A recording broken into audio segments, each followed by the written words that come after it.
বারাকাতুহু। আজকে আমাদের আলোচনার বিষয় হচ্ছে ট্যাগ কোয়েশ্চন। আসলে ট্যাগ কোয়েশ্চনটা আসে নবম শ্রেণী থেকে একেবারে উপরের লেভেল যতটুকু তুমি পড়ালেখা করবা, এমনকি বিশ্ববিদ্যালয়ে ভর্তি পরীক্ষায়ও এই ট্যাগ কোয়েশ্চন বিষয়টা আসে। তাহলে আমরা কিভাবে সহজে ট্যাগ কোয়েশ্চনটা শিখব সেটা আজকে তোমাদেরকে আমি দেখাতে যাচ্ছি। তাহলে এখন দেখো, ট্যাগ কোয়েশ্চন করার আগে আমাকে অবশ্যই একটা জিনিস মাথায় রাখতে হবে, এই জিনিসগুলো শিখে রাখতে হবে। এগুলা কি আমি বলতেছি, পার্ট অফ স্পিচের একটা অংশ আছে যেটাকে বলা হয় ভার্ব। ওখান থেকে এই অংশগুলো নেওয়া হয়েছে যেগুলোকে বলা হয় অক্সিলারি ভার্ব। অক্সিলারি ভার্ব কোনগুলো? আমি কিন্তু এমটা লিখি না, এখানে এমটা একটা ব্যতিক্রম বিষয়। এমটা আমি পরবর্তীতে বোঝাবো। Is, are, was, were, have, has, had, can, could, may, might, shall, should, will, would, must, need, dare, ought, did, do, did, does. এভাবে আমরা কি করব? অক্সিলারি ভার্বগুলো মনে রাখবো। ওকে, তাহলে একটা জিনিস খেয়াল করবা, ডু, ডিড, ডাস এই বিষয়টা কিন্তু একটু ব্যতিক্রম, এটা কিন্তু মনে রাখবা। ঠিক আছে, আমরা এতটুকু পর্যন্ত অক্সিলারি ভার্ব হিসেবে ধরি। ডু, ডিড, ডাস এটাও কিন্তু অক্সিলারি ভার্ব। জাস্ট আমি এই বিষয়টা সম্পর্কে বলতেছি, এটার কোথায় স্পেশাল ভাবে বিশেষ করে এগুলো অক্সিলারি ভার্ব হিসেবে ইউজ হয় সেটা আমি দেখাবো। জাস্ট আরেকটা, এখন আমরা মানে মূল টপিকসে চলে যাই। যেমন দা বয় ইজ ইনোসেন্ট, এই সেন্টেন্সটা যদি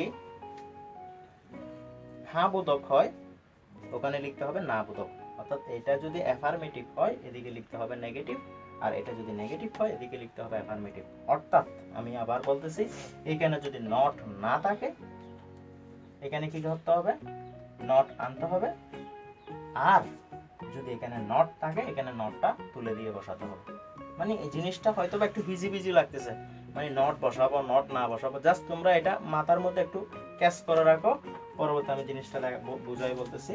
যেমন দেখো, দা বয় ইজ ইনোসেন্ট, এখানে কোনো নট আছে? কোনো নট, নেভার, নাথিং, নান এরকম কোনো শব্দ আছে? নাই। তাহলে না থাকলে আমি কি করব? প্রথমে এই সেন্টেন্সটা কোথায় অক্সিলারি ভার্ব আছে খুঁজে বাইর করব। কোথায় অক্সিলারি ভার্ব আছে এটা খুঁজে বাইর করব। তাহলে এখানে দেখো তো, যেমন দা বয় ইজ ইনোসেন্ট, এটা কি ভার্ব? Auxiliary verb. ওকে, তাহলে আমরা এখানে কি বসালাম? অক্সিলারি ভার্বটা দেখে দেখে এখানে বসাই দিলাম, ইজ বসালাম। এখানে নট আছে? নট নাই। আসলে একটা জিনিস খেয়াল করবা, এই নট শব্দটা ট্যাগ কোয়েশ্চনে লিখে কিভাবে? নটটাকে এখানে সংক্ষেপে এভাবে লিখে এন দিয়ে এভাবে একটা ছোট্ট একটা কমা দিয়ে এভাবে, ঠিক আছে? তাহলে আমরা এভাবে এখানে কিভাবে লিখব? দা বয় ইজ ইনোসেন্ট, এখানে প্রথমে বসাবো কি? অক্সিলারি ভার্ব বসাই দিলাম, তারপর এই নটের সংক্ষিপ্ত রূপটা এখানে বসাবো, ইজন্ট। এরপরে এই অক্সিলারি ভার্বের আগে যেই ওয়ার্ডটা আছে সেটার প্রনাউন বসাবো। যেমন দা বয়ের প্রনাউন কি হতে পারে? প্রনাউন কাকে বলে সেই বিষয়টা আমি একটু বলি। প্রনাউন মানে হচ্ছে নাউনের অর্থাৎ নামের পরিবর্তে যা বসানো হয়, যে কোনো কিছুর নাম, এটা দেশের নামও হতে পারে, মানুষের নামও হতে পারে, যে কোনো একটা স্থানের নামও হতে পারে, নামের পরিবর্তে যা বসায় তা হচ্ছে প্রনাউন। যেমন আমি যদি বলি হি ইজ এ স্টুডেন্ট, আর করিম ইজ এ স্টুডেন্ট, আবার করিম ইজ এ ব্রিলিয়ান্ট, তাহলে আমি যদি সেটাকে এভাবে লিখি Karim is a student, he is a brilliant, তাহলে আমি করিমের পরিবর্তে যেই ওয়ার্ডটা বসালাম হি, ওটা হচ্ছে প্রনাউন, কারণ ওটা ইন্ডিকেট করতেছে কাকে? হি মানে কাকে? করিমকে। সুতরাং হি এটা হচ্ছে প্রনাউন। তাহলে আমি দা বয়ের প্রনাউন কি বসালাম? এখানে হি বসালাম। তাহলে আমরা শিখে গেলাম ট্যাগ কোয়েশ্চনটা কিভাবে হয়। এট ফার্স্ট কি করতে হবে? অক্সিলারি ভার্ব খুঁজে বাইর করতে হবে। অক্সিলারি ভার্বটা বসাই দিব, দেখে দেখে বসাই দিব। আর নট না থাকলে নট আনবো, এখানে আনতে হবে। এরপরে অক্সিলারি ভার্বের আগে যে শব্দটা আছে ওটার প্রনাউন বসাই দিব, যে ওয়ার্ডটা আছে ওটার প্রনাউন। যেমন দা বয়ের প্রনাউন হি, শেষ। এরপর দেখো, his name was not Jerry, তাহলে his name was not Jerry. তাহলে এখানে দেখো, হিজ নেম মানে হচ্ছে তার নাম ছিল জেরি। আচ্ছা, এটা কি অ্যাফার্মেটিভ নাকি নেগেটিভ? অর্থাৎ হ্যাঁ বোধক সেন্টেন্স নাকি না বোধক সেন্টেন্স? দেখো তো এখানে নট আছে কিনা? আছে। তাহলে নট থাকলে আমি নট বসাবো নাকি বসাবো না? বসাবো। নট বসাবো না। তাহলে নট না বসাইলে আমি আগে খুঁজে বাইর করব, নটের চিন্তাটা পরে করব, আগে চিন্তা করব অক্সিলারি ভার্ব আছে কিনা, অক্সিলারি ভার্বটা বসাই দিব, ওয়াস আছে, ভালো কথা। এরপরে এখানে নট আছে, নটটা কি বসাবো? বসাবো না, তাহলে এখানে আমার নটের সংক্ষিপ্ত রূপটা বসাতে হচ্ছে না। এরপরে হিজ নেম, তার নাম, এখানে নামের কথা বলতেছে, জেরির কথা বলছে, জেরির নামের কথা বলতেছে, এর জন্য নামের প্রনাউন হবে যে ইট। ওকে, অর্থাৎ বস্তুবাচক কোনো কিছু বোঝাইলে, বস্তুবাচক কোনো কিছু যার প্রাণ নাই, যেগুলোর প্রাণ নাই সেগুলোর প্রনাউন আমরা ইট বসাবো। এরপর প্রাণীর ক্ষেত্রে প্রাণীর প্রনাউন, যেমন দা কাউ ইজ র্যাট, ঠিক আছে, ইজন্ট ইট, কারণ এখানে দা মানে অর্থাৎ দা বয়, সরি দা কাউ এর আমরা প্রনাউন হিসাবে দা কাউ, এটা হচ্ছে কি গরু, গরুটি, তাহলে এটা যেহেতু একটা প্রাণী আমরা এটার প্রনাউন কি বসাইছি? ইট বসাইছি। এভাবে যেমন এখানে নাম, নাম বলতেছে, জেরির কথা বলতেছে, হিজ নেম ওয়াজ জেরি, তার নামটা ছিল জেরি, তাহলে এখানে হিজ নেম এটা হচ্ছে কি একটা মানে নামটা বস্তুর সাথে তুলনা করে এখানে আমরা কি প্রনাউন কি বসাই দিলাম? ইট বসাই দিলাম। কারণ যদি জেরিকে বোঝাতো তাহলে আমি জেরির প্রনাউন হি বসাতাম, যেহেতু জেরিকে বোঝাচ্ছে না, বোঝাচ্ছে যে জেরির নামকে, সুতরাং এটা প্রনাউন কি বসবে? ইট বসবে। ওয়াজ মানে নট কেন বসা নাই? ওয়াজটা কেন আসছে? যেহেতু অক্সিলারি ভার্ব আছে বসা দিলাম। নট কেন আসে না? কারণটা কি শব্দ? নেগেটিভ শব্দ অলরেডি এখানে আছে, সুতরাং থাকলে আমরা কি করব? নট শব্দটা বসাবো না। এরপর দেখো দা প্লে, দেখো দা প্লে ফুটবল। এখন একটু খেয়াল করো সবাই, এই সেন্টেন্সের মধ্যে অক্সিলারি ভার্ব আছে?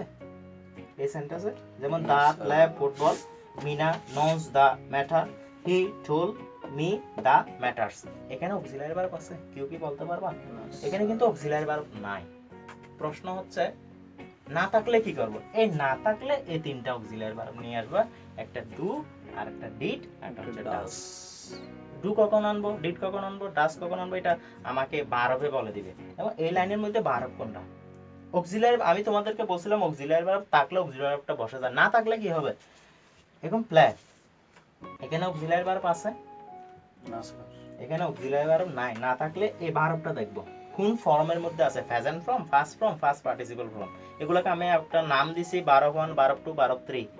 জাস্ট তোমাদের এটা কি প্রেজেন্ট ফর্ম আছে, ফার্স্ট ফর্ম আছে নাকি ফার্স্ট, ওটা ভার্ব 1 আছে, 2 তে আছে নাকি 3 তে আছে? এটা হচ্ছে ভার্ব 1।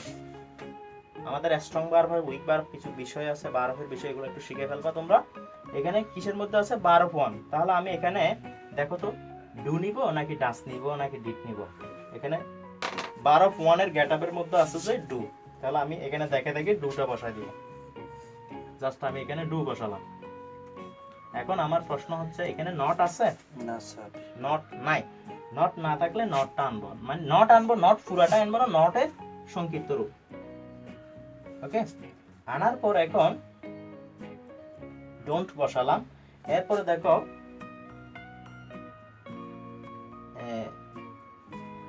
সরি, এখানে আমার একটা বিষয়, সেটা হচ্ছে কি দা প্লে না দা বয়, দা বয়।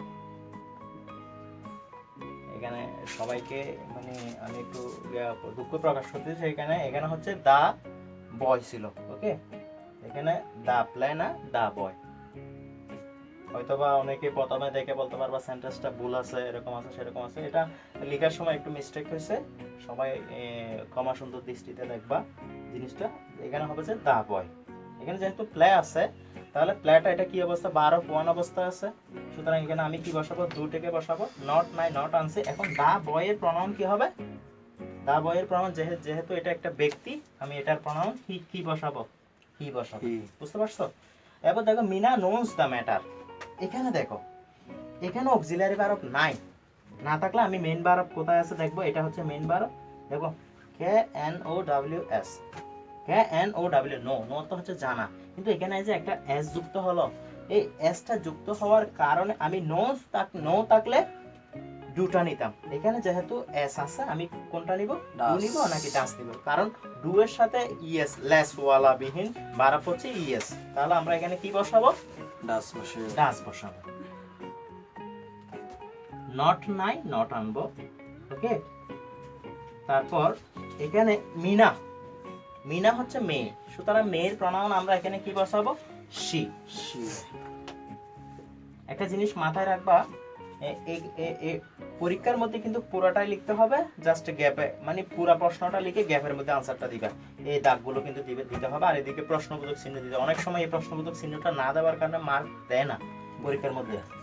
এরপর দেখো he told me the matter, he told me the matter. তাহলে এখানে he told me the matter, এটা ভার্ব কি বলো তো? ভার্ব 1 নাকি 2 নাকি 3, অর্থাৎ প্রেজেন্ট ফর্ম, ফার্স্ট ফর্ম নাকি ফার্স্ট পার্টিসিপল ফর্ম? এটা ভার্ব হচ্ছে 2, অর্থাৎ প্রেজেন্ট ফর্মও না, এটা হচ্ছে কোন ফর্ম? ফার্স্ট ফর্ম, অর্থাৎ ভার্ব 2। ভার্ব 2 হলো আমরা কোন থেকে আনবো? এখানে ডু ডাস, এখানে যে ডিট আছে তাহলে কোনটা নিব? ডু নিব। ডু হচ্ছে ভার্ব 1, ডাসও হচ্ছে ভার্ব 1, প্রেজেন্ট ফর্ম দুটোটাই, এটা হচ্ছে ফার্স্ট ফর্ম, তাহলে আমরা ফার্স্ট ফর্মেরটা নিব। এখানে লিখবো ডিড। নট নাই, নট আনবো, ডিড নট। তারপরে কি হবে? মিনার প্রনাউন হচ্ছে শি, কারণ আমরা মেয়ের প্রনাউন কি বসাবো? শি। শি। ছেলের প্রনাউন হচ্ছে হি, মেয়ের প্রনাউন হচ্ছে শি। এরপর হচ্ছে কি every mother loves her child, প্রত্যেক মা তার শিশুকে ভালোবাসে। তাহলে এখানে একটা জিনিস খেয়াল করো, সেটা হচ্ছে অনেক স্টুডেন্ট এই ভুলটা করে থাকে। লাভস, আমি তোমাদেরকে বলছিলাম আগে ভার্বটা খুঁজে বের করো, প্রথম অক্সিলিয়ারি ভার্ব খুঁজে বের করবা, না পাইলে এমনি মেইন ভার্ব খুঁজে বের করো। এখানে লাভসের সাথে যে এস যুক্ত হয়েছে, অনেকে দুম করে কি করে আনসারটা এভাবে লিখে দেয়, D O E S, does not, কারণ এভরি প্রনাউন হচ্ছে দেয়, ডি এস ই ওয়াই, দেয়। এই বিষয়টা কিন্তু লিখে দেয়। লিখে দেওয়ার পর এটা কিন্তু অনেকে বলবে যে আপনার বলার নিয়ম অনুসারে তো বসাই দিছি, এটা কিন্তু ভুল। কারণটা কি জানো? কারণ এখানে লাভসের সাথে যে এস যুক্ত হয়েছে, ঠিক আছে, আমি সেটার জন্য ডাস আনছি, নট নাই নট আনছি, এভরির জন্য দেয় বসাইছি। এই দেয় জিনিসটা প্লুরাল হওয়ার কারণে আমি ভার্বটা বসাতে পারবো না। এখানে ভার্বের মধ্যে সিঙ্গুলার এবং প্লুরাল রয়েছে। এটা হচ্ছে কি ভার্ব বলো তো? এটা কি ভার্ব বলো তো? ডুটা কি ভার্ব, ডাসটা কি ভার্ব? ডাস হচ্ছে প্লুরাল ভার্ব, ডু হচ্ছে সিঙ্গুলার ভার্ব। তাহলে আমি দ্যাটা বসাচ্ছি প্লুরাল হিসেবে, কিন্তু ওর পাশে যে ভার্বটা বসাচ্ছি সেটা কি হিসেবে? এখানে একটা জিনিস করব, এটা হচ্ছে প্লুরাল, ঠিক আছে, এটা হচ্ছে সিঙ্গুলার ভার্ব। তাহলে আমি যদি দ্যাটা বসাই, দ্যাটা যেহেতু প্লুরাল, তাহলে এটার ভার্বটা বসাইতে হবে যে প্লুরাল। সেখানে আমি ডাস বসাবো না, বসাবো যে কি ডু। অনেকে কিন্তু ডাস বসাই দেওয়ার পর ঝামেলার মধ্যে পড়া যায়। এখানে বসবে কত? ডু। কেন বসাইলাম? কারণ এটা মানে অর্থাৎ এখানে যে এভরি মাদার, এটার প্রনাউন হচ্ছে দেয়, অবশ্যই বসাতে হবে। এটা প্রনাউনটা বসায় দেওয়ার কারণে আমি আর ডাস বসাতে পারবো না, এখানে কি বসাবো? কি বসাবো? ডু বসাবো। সুতরাং কেন বসাবো? কারণটা হচ্ছে এখানে ভার্ব তোমাকে চিনতে হবে, এটা প্লুরাল ভার্ব, এটা সিঙ্গুলার ভার্ব। তাহলে আমি যদি প্রনাউনটা প্লুরাল বসাই, ভার্বটা কি বসাতে হবে? প্লুরাল বসাতে হবে। ওকে, অনেক সময় এটা কনফিউশনে ফেলায় দেয় স্টুডেন্টদের, ভুল কর মানে যা দেখি স্টুডেন্টরা আদৌ কি শিখছে কিনা নাকি মুখস্থ করে ট্যাগ কোশ্চেন মুখস্থ করে বসাই দিচ্ছে, এরকম মানে যাচাই বাছাইয়ের জন্য এই বিষয়গুলো দেওয়া হয়। আরো কিছু ক্রিটিক্যাল ট্যাগ কোশ্চেন আছে, আমি পরবর্তীতে আলোচনা করব। আজকে মানে যে বিষয়গুলো পরীক্ষায় আসে সচরাচর গতানুগতিক যে নিয়মগুলো আছে সেগুলো নিয়ে আমি আলোচনা করতেছি। আজকে কিন্তু ট্যাগ কোশ্চেন শেষ, ভালো করে বোঝার চেষ্টা করবো। যেমন open the book, open the book.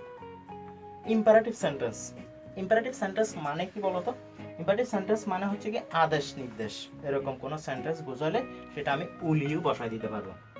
Will you, কোনো কিছু চিন্তা করতে হবে না, উইল ইউ অথবা ওন্ট ইউ, অর্থাৎ will not you, won't you বলা হয়, উইল ইউ। তুমি উইল ইউ বসাই দিলে কোনো সমস্যা, এটা অ্যাফার্মেটিভ নেগেটিভ কিচ্ছু চিন্তা করার দরকার নেই, জাস্ট ওপেন দ্য কি বুক। তাহলে এখানে আমরা কি বসাই দিব? উইল ইউ অথবা কি ওন্ট ইউ। তাহলে এখানে তোমার আর কিছু চিন্তা করতে। এখন ইম্পারেটিভ সেন্টেন্স চিনব কিভাবে? সেটা হচ্ছে শুরুতে মেইন ভার্ব দিয়ে আরম্ভ হলে, অর্থাৎ ভার্বের যে স্ট্রং ভার্ব, উইক ভার্ব যেগুলো প্রকার আছে, present form, past form, past participle form, এই প্রেজেন্ট ফর্ম অর্থাৎ ভার্ব 1 দিয়ে কোনো সেন্টেন্স শুরু হলে, যেটাকে আমরা বলি ইম্পারেটিভ সেন্টেন্স, সেটার ক্ষেত্রে উইল ইউ অথবা ওন্ট ইউ বসাই আনসারটা করে দিই। এরপর হচ্ছে লেট আস ডু সামথিং, এটা হচ্ছে শ্যাল উই, শ্যাল উই, কোনো কিছু চিন্তা করতে হবে না, এটা লেট আস থাকলে কি হবে? শ্যাল উই, ঠিক আছে। এরপরে আরেকটা বিষয় সেটা হচ্ছে মাথায় রাখতে হবে, সেই বিষয়টা তোমরা একটু খেয়াল করো। যেমন আই এম, এখানে দেখো, এখানে আমি একটা জিনিস আই এম এ ডক্টর। একটু খেয়াল করো, আমি আচ্ছা এই বিষয়টা একটু তোমাদেরকে বোঝাচ্ছি। এইটা কোয়েশ্চনগুলো মুছে দিচ্ছি।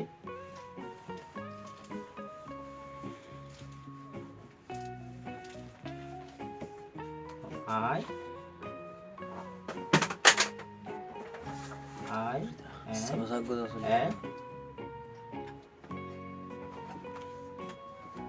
M a teacher.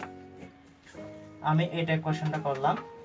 এখানে দেখো আমি অক্সিলারি ভার্ব শেখানোর সময় am is are was were এই বিষয়গুলো কিন্তু আমি তোমাদেরকে বলছিলাম। Am is are was were, have, has, had এই বিষয়গুলো বলছিলাম। কিন্তু am am is are was were বলছি, কিন্তু এমটা বলি নাই। এমটা না বলার কারণ হচ্ছে এখানে অক্সিলারি ভার্ব এমটা ইউজ করা। আমি যদি এরকম কোনো ট্র্যাক কোয়েশ্চন দিকে আই এম এ টিচার, তাহলে এখানে আমি দেখে দেখে এমটা বসাই দিলাম, তারপর নটটা বসাই দিলাম, আই বসালাম। অনেকে বলবে যে স্যার দেখে দেখে অক্সিলারি ভার্বটা বসাই দিলাম, নট নাই, নট আনলাম, আই বসাই দিলাম, এটা কি শুদ্ধ? আসলে এটা শুদ্ধ না, এটা হচ্ছে ভুল। এটা তোমার একটু মাথা মনে রাখতে হবে। সেটা হচ্ছে কি, এটা হচ্ছে এম নট না লিখে আর্নড লিখতে হবে। আর্নড আই, এটা মুখস্থ রাখতে হবে তোমাদের। কি হবে? আর্নড আই, অর্থাৎ are not I. I M a teacher, earned I. এরপরে আরেকটা লিখতেছি, I am not a teacher. এটা কি হবে? এটার ক্ষেত্রে নেগেটিভের ক্ষেত্রে তুমি জাস্ট কি করবা, অক্সিলারি ভার্বটা এখানে বসাই দিবা, নট থাকলে তুলে দিব, এখানে বসাবো আই, অর্থাৎ এম আই। শুধু জাস্ট এটার ক্ষেত্রে ব্যতিক্রম। এখানে নিয়মটা আগের মতো আছে, জাস্ট এখানে আই এম এ টিচার সেটা হচ্ছে লিখবে তোমরা আর আই, অর্থাৎ আর নট আই। ঠিক আছে?